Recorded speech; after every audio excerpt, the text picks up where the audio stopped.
So I'm gonna change my question slightly now. So let's assume I walk into the office. I'm a new client. Like, what's like, yeah, now walk me through. Like, what are the things you want to address? I'm in my, let's say, mid 30s, newly married, and I have a child coming along. Like, what? How is it the same intake, or is there a different kind of intake for different clients? Yeah, no, it's really the same. How we design the plan will differ based on what the client's needs are. But for a typical client that comes in, so I usually have an initial 30-minute free call just to make sure that it's a good fit. And I like to use that time to really educate the client so that they feel empowered. That's my biggest thing is the education piece. I want people to feel empowered that they're making the right decisions for themselves and their families. So we have the initial 30-minute call. If it feels like it's a good fit and they want to proceed, at that point, I send them an intake form and they write, list for me all their, an overview of their assets and their family situation and their goals.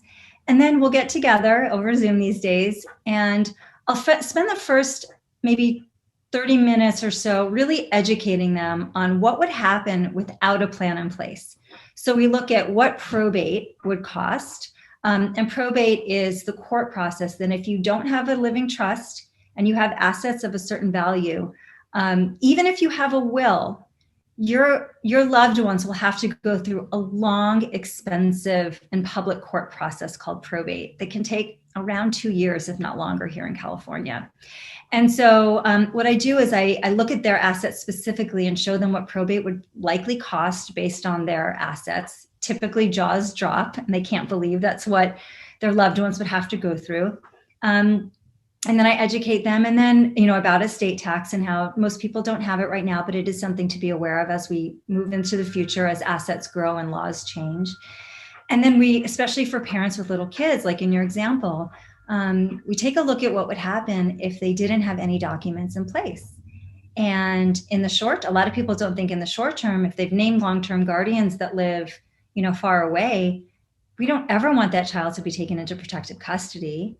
And the authorities would never leave that child with a friend or a neighbor who doesn't have legal authority. So I kind of give them an overview. I start off really, like I said, with education about what would happen right now.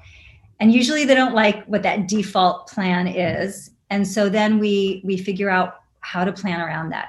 And for all those problems, there's pretty much a plan.